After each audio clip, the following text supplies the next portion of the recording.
investigador, conferenciante, escritor y divulgador comprometido con la educación. Bueno. Bueno, pues estoy encantado de estar aquí. Muchas gracias, Carpin. El título no lo puse yo. Fue Carpin quien decidió hablar de esto. Primer desembarco en la isla de Cacho. O sea, a saber, en el siglo XX hubo un desembarco que fue el de Normandía y en el siglo XXI hubo un desembarco en la isla de Cacho. O sea, muchas gracias por ese gran honor de conceder al desembarco en la isla de Cacho esta importancia. Bueno, yo, en consonancia con esto, he dividido el desembarco en la isla de Cacho en 4 partes, que menos. Y un prólogo. El prólogo es muy sencillo porque yo creo que hay que centrar donde es. Hay que centrar que estamos en la Antártida. Estamos en un continente que no es de nadie, es un continente que no hay fronteras, es un continente donde no hay militares, donde no hay armas y donde todo se rige por la cooperación. Se ha creado un tratado antártico de que forman parte de 50 y tantas naciones y todos están de acuerdo en una cosa, en cooperar para poder hacer la mejor investigación que se haga en la Antártida. Es un continente claramente para la paz y para la ciencia, donde los países colaboran unos con otros absolutamente de manera desinteresada y donde hay evidentemente una gran solidaridad entre las personas, que es común cuando estás en sitios alejados y que en la Antártida tiene lugar enmarcada en ese apoyo mutuo que se da en todas las naciones. Es normal ayudarse unas personas, unos equipos a otros. Cada base es de un país, pero lo normal es que en las bases de cada país siempre haya investigadores de otros países. Yo he estado en bases de otros países y siempre, yo he sido jefe de una de las bases españolas y siempre hemos tenido científicos de otros países trabajando, haciendo investigación y colaboración con nosotros. Pues diríamos que ese sería el prólogo.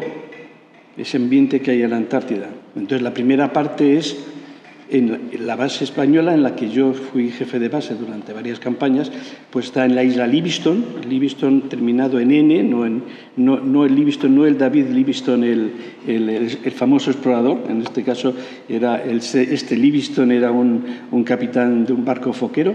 Bueno, estaba en esa isla, que tiene más o menos el tamaño de Mallorca, pues no hay más que 2 bases.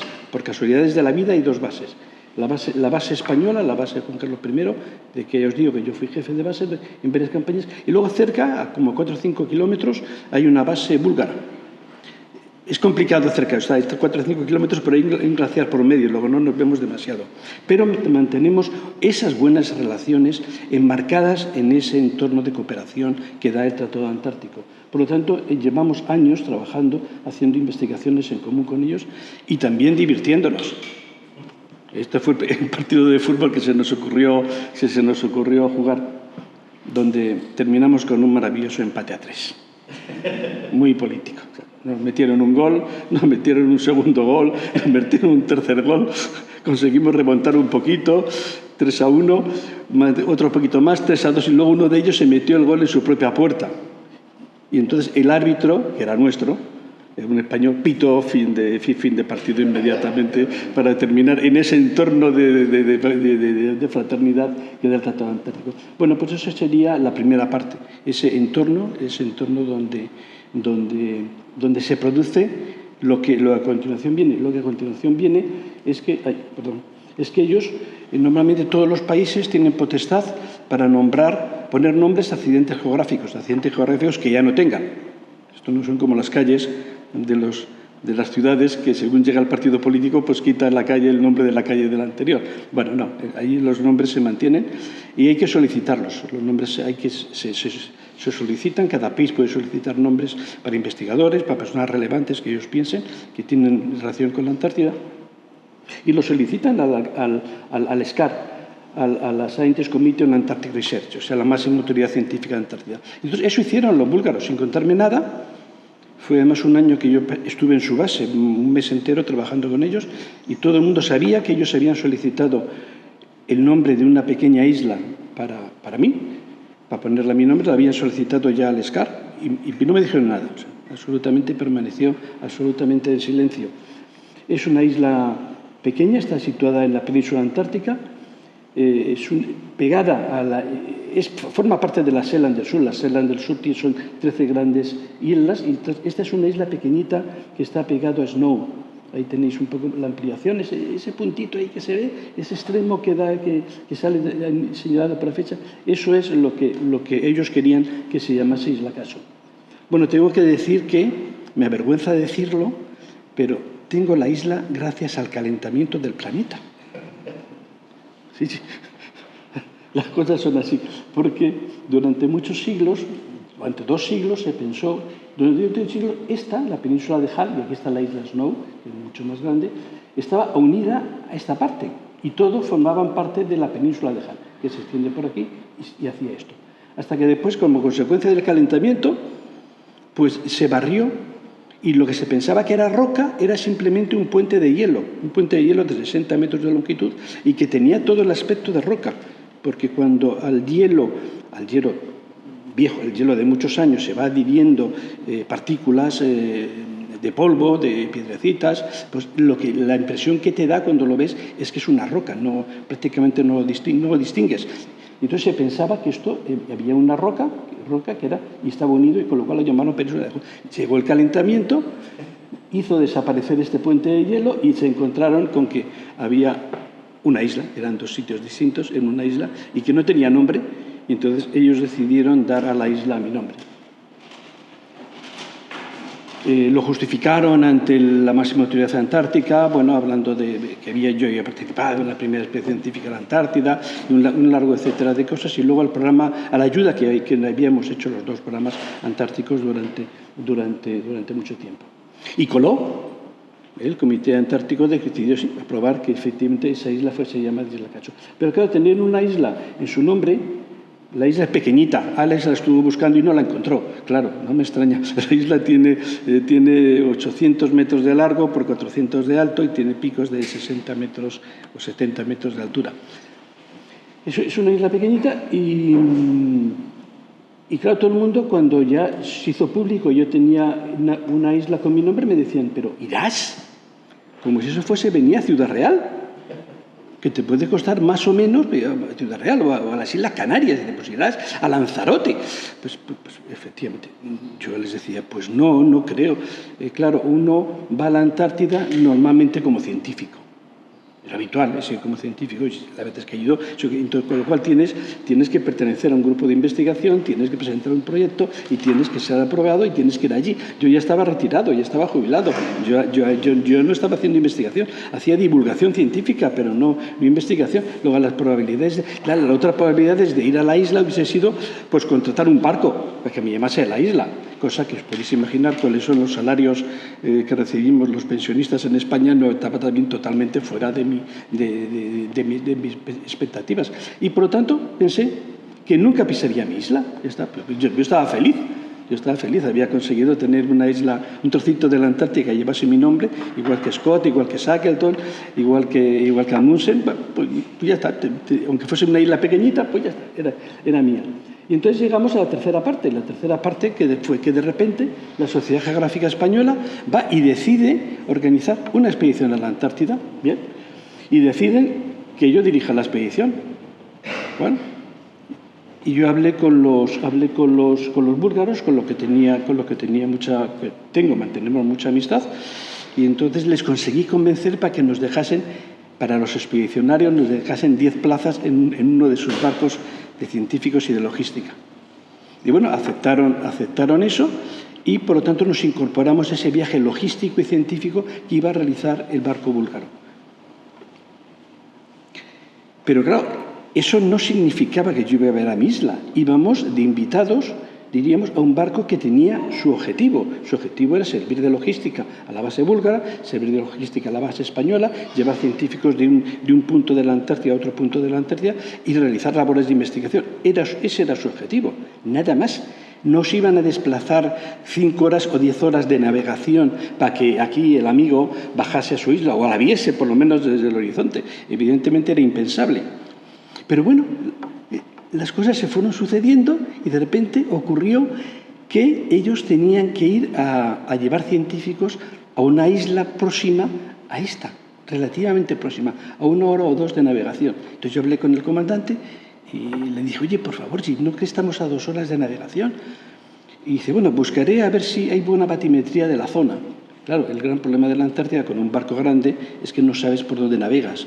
Entonces te puedes encontrar, o sea, no es como la ría de Vigo, que han pasado millones de barcos y se sabe dónde están hasta la última piedra y la profundidad que hay. Luego un barco tiene que hacerlo a propósito para chocarse contra una roca. Allí no, la Antártida es relativamente peligrosa, sobre todo para barcos grandes.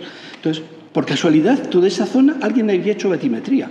El trocito de entrada a la zona de Isla Cacho habían hecho una batimetría, luego el capitán estaba encantado. Claro, el capitán tenía miedo de sacrificar el barco y sacrificar su carrera por darme a mí el gusto de acercarme a la isla. Bueno, llegó con la batimetría y ya decidió que nos acercaríamos. Bueno, nos acercamos primero, evidentemente, a hacer la misión, que era llevar a los científicos. Eso empezamos muy temprano, muy primera hora de la mañana, y yo decía, perfecto, esto lo liquidamos en un par de horitas y luego tenemos todo el día ya para llegar a mi isla. Bueno, aquello fue un auténtico desastre. Fue un desastre. Y yo pensé que iba a llevar 2 horas o 3 o 4, pues llevó algo así como 14 horas. Llevaban un montón de material, hubo que esperar a que la marea subiese para poder hacerlo. Bueno, total, un desastre. Iban pasando las horas y se iba terminando literalmente el día. Y yo estaba a 1 hora de mi isla, pero veía que no iba a llegar, y me vi la cara que tengo yo allí de absoluta desesperación, pensando que no llegaba a mi isla, que la tenía ahí tocándolo con los dedos, pero no llegaba, y hasta que de repente terminaron y ya ese es el sol poniéndose. Ya, bueno, lo bueno que tiene es que en las altas latitudes el sol, el atardecer dura mucho. Ya se estaba acercando la noche y efectivamente dijo, venga, hemos terminado, vamos a tu isla.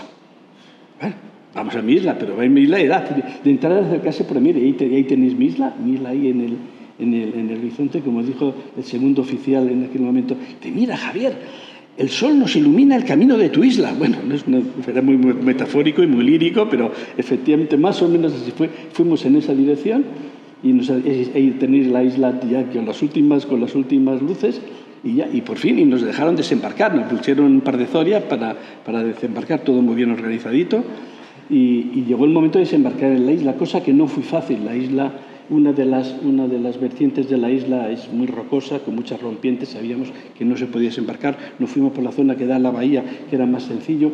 Fuimos recorriendo todo ese lado de la isla y no había manera de acercarnos porque había muchísimas rocas. De hecho, hubo un momento que por dos veces que intentamos acercarnos, la hélice chocó contra rocas, con lo cual yo cada vez que chocaba con las rocas decía, Dios mío, nos van a mandar para atrás en cualquier momento. Pero no, aguantaron el tipo, a punto de perder las hélices, pero aguantaron el tipo. Y ahí me veis con una cara de ansiedad acercándonos a la isla, que parecía que no iba a llegar nunca. Por fin vieron una zona donde nos podíamos acercar más y ahí desembarcamos. Bueno, mi alegría, ¿verdad? Bueno, ahora os voy a contar la verdad de mi alegría. Todos pensaréis, ¡qué alegría! Pisa por primera vez su isla, después de esta aventura de 4 capítulos que os he contado, ha pisado la isla. Bueno, mi alegría no fue por eso. Mi alegría es que fue, claro, ¿cómo son las playas? ¿Cómo son los desembarcos? Pues todos tenemos el recuerdo de Cristóbal Colón con la bandera desembarcando en una playa de arena fina, preciosa, avanzando por ella. Las playas de la Antártida son todas de rocas. Como veis ahí es la continuación de la playa, todo rocas. Muy bien. No puedes llegar hasta la playa exactamente, no puedes llegar hasta la tierra exactamente, entonces te quedas como a distancia de aquí a aquí, y ahí se quedó la zona, a distancia de aquí a allí. Bien, perfecto. Íbamos con traje de supervivencia todos, esos trajes maravillosos que te puedes meter en el agua hasta el cuello sin que tenga ningún problema, y entonces llegó el momento de desembarcar. Claro, todos me concedieron el honor. Javier, es tu isla, desembarca tú el primero. Claro, no puede ser de otra manera. Entonces yo, pues, directamente salí por la borda salté por la borda de la Zodiac y empecé, y nada más saltar por la borda, bajarme delicadamente por la borda, noté que todo eran piedras, que hasta ahí bien era lo esperado. pero las piedras estaban llenas de musgo o de verdín o de no sabe qué, pero escurrían. No os podéis ni imaginar, escurrían. O sea, yo agarrado todavía a la Zodiac y viendo que tenía que caminar 4 metros sin agarrarme a la Zodiac. O sea, que tenía que caminar así, con el agua más o menos por aquí. Y todo el mundo con las cámaras de foto, con las cámaras de vídeo. Aquí tenemos a Manuel, que estuvo grabando precisamente ese momento con la cámara de vídeo, y yo decía, va a ser espectacular, porque voy a resbalar, voy a caer así, van a ser el gran desembarco el que voy a hacer. Claro, no conseguí llegar, todavía no sé muy bien cómo, pero conseguí llegar, probablemente no de una forma muy digna, iría simpatizando, pero conseguí llegar y salí. Claro, efectivamente, de ahí mi alegría. Después luego ya me concentré en la proeza que había hecho, que era pisar la isla que llevaba mi nombre, pero durante el primer momento mi alegría fue por haber llegado de una forma digna a mi isla. Bueno, aquí ya veis la isla, veis las elevaciones que tienen, tiene 50, 60 metros de altura, es muy montañosa, todas esas islas son de origen volcánico y suelen ser muy montañosas. Y nada, pues, efectivamente quise ondear la bandera, que es la bandera que había ondeado en los 3 años que había estado de jefe en la base española. Yo había llevado mi propia bandera y esa fue la bandera que quise llevar también en aquel momento a la isla. Y nada, nos hicimos la foto de rigor en la bandera y nos fuimos colorín colorado, porque ya se había hecho de noche. Nos costó bastante incluso encendió las luces del barco para que fuésemos capaces de encontrarlo, y ya está ahí, colorín colorado. Este es el desembarco. O sea que ya sabéis, está en el siglo XX, Normandía, y el siglo XXI, desembarco en Isla de Cacho.